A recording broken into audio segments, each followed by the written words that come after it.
जे भतार बुझतो जे भतार छौरी पिटतो तोरा पैना सगई बुझतो जे भतार छौरी पिटतो तोरा पैना सा।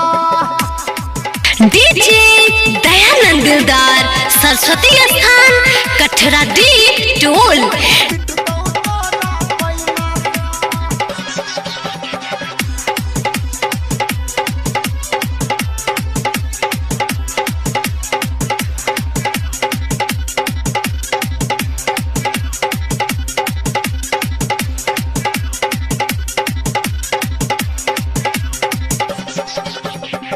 बन के जे ब्याह कनिया सुने हमर के रनिया बुझतो तोहर बलहम जीता सुना माटी में मिलतो जवनिया माटी में मिलतो जवनिया। हाँ हाँ बन के जे ब्याह कनिया सुने हमर के रनिया बुझतो तोहर बलहम जी गए माटी में मिलतो जवनिया। सीना सो सटे तो न तोरा सीना सो सटे तो न तोरा लोहरा ये तो नहीं नहास बुझतो जे भतार बुझतो जे भतार छौरी पिटतो तोरा पैना सगई बुझतो जे भतार छौरी पिटतो तोरा पैना सा। डीजे दयानंद दिलदार सरस्वती स्थान कठरा दी टोल।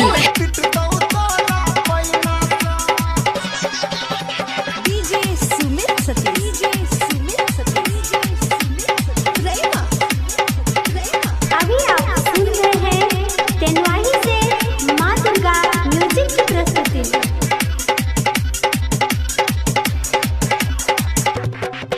हाँ हाँ गायक अनिल कहो ठीक गे करे छक्का में तू नहीं निक गे गामे के छौरा विकास संगे केने छटाका फिट गे केने छटाका फिट गे।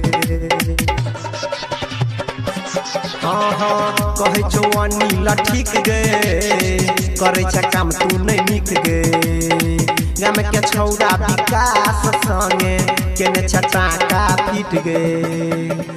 देलहा कमलेश के लेटर देलहा कमलेश के लेटर फेंकबी है अपना बहिना सा बुझतो जे भतार बुझतो जे भतार छौरी पिटतो तोरा पैना सगई बुझतो जे भतार छौरी पिटतो तोरा पैना सा।